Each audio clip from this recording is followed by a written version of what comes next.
La parole est à Monsieur Pascal Lecamp pour le groupe démocrate, MoDem et indépendant.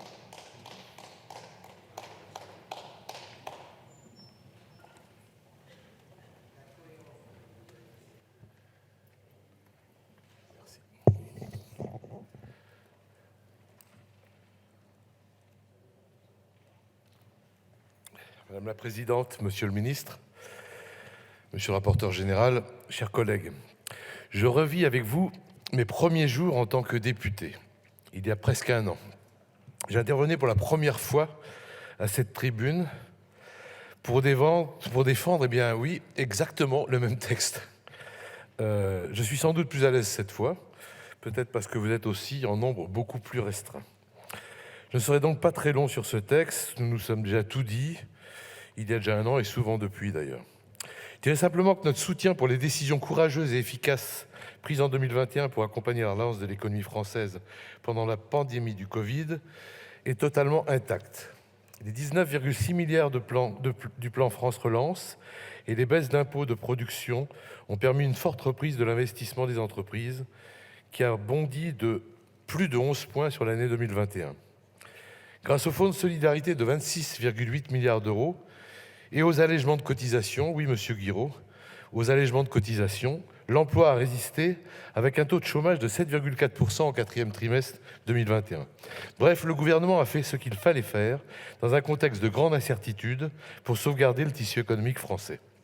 Le très fort rebond post-baisse de 2020, avec une croissance de 6,8% en 2021, en est la démonstration claire. La plus forte croissance qu'on ait connue en France depuis 1969. Je regrette donc que les oppositions aient bloqué le PLR 2021, qui est un texte qui s'attache simplement à retracer les comptes de l'année passée. Entraver à nouveau l'adoption de ce texte reviendrait à réfuter un constat objectif de la situation de nos comptes publics et entraverait leur lisibilité. Pour ceux qui ont été maires, comme moi, ou conseillers municipaux, vous savez ce que c'est que de voter un compte administratif, le ministre l'a rappelé. La loi de règlement, c'est tout simplement le compte administratif de l'État. Puisque nous avons fait le choix d'une discussion conjointe, je resterai tout aussi concis au sujet du PLR 2022.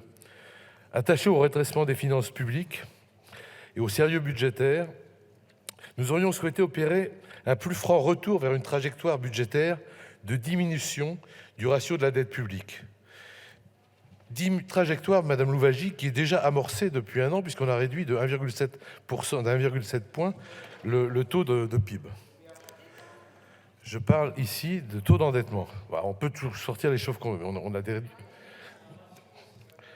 Mais c'était sans compter sur le retour de l'inflation après 30 ans sans inflation, combiné à la brusque guerre en Ukraine et aux difficultés d'approvisionnement qui en ont découlé en énergie, en intrants agricoles et j'en passe. Là encore, en responsabilité, le gouvernement et la majorité de ce Parlement ont adopté les mesures urgentes de protection des ménages et des entreprises qui s'imposaient. Le chèque énergie, le bouclier énergétique, l'amortisseur électricité, l'aide exceptionnelle de rentrée, le prolongement du PGE sont autant de dispositifs qui ont permis de soutenir notre économie dans un contexte d'urgence en maintenant l'inflation à un niveau significativement inférieur à celui atteint chez nos principaux partenaires européens.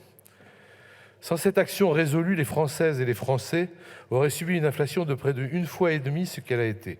C'est considérable. Nous ne pouvons donc que nous féliciter de ce choix. Regardant vers l'avenir, nous saluons aussi la décision prise de racheter 100% des parts d'EDF pour engager les investissements nécessaires vers notre souveraineté énergétique décarbonée. Ce contexte tout à fait inédit a parfois conduit le gouvernement à s'éloigner des grands principes budgétaires. La Cour des comptes l'a relevé et nous la rejoignons dans sa recommandation de tenter à l'avenir de renouer avec un meilleur respect des principes d'annualité budgétaire et de spécialité par une plus grande proximité entre l'usage qui est fait des crédits et celui que nous avons voté. Pour finir, je souhaite saluer l'amélioration de notre déficit budgétaire qui est passé de 9% du PIB en 2020 à 6,5% en 2021 et ça a été rappelé à 4,7% en 2022. Cette dynamique positive s'explique notamment par la forte hausse des recettes fiscales induite par le fort dynamisme de nos entreprises et un marché du travail de plus en plus solide.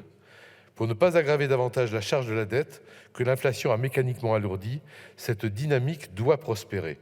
C'est le sens de l'action collective que nous menons avec pour cap l'accroissement de l'activité économique et le plein emploi. L'objectif 2027 d'un déficit inférieur à 3% annoncé tout à l'heure par le ministre nous semble donc, au groupe démocrate, à la fois réaliste et à portée de main. En cohérence avec nos votes sur les textes budgétaires depuis le début de la 16e législature, le groupe démocrate votera ces deux projets de loi. Chers collègues, j'espère que vous en ferez de même et que nous pourrons, sur ces textes purement comptables, trouver le moyen d'avancer au risque de nous retrouver année après année à examiner ensemble le PLR 2021. Je crois que cela enverrait un signal désastreux à nos concitoyens sur notre sens des responsabilités. Je vous remercie. Merci, Monsieur Lecamp.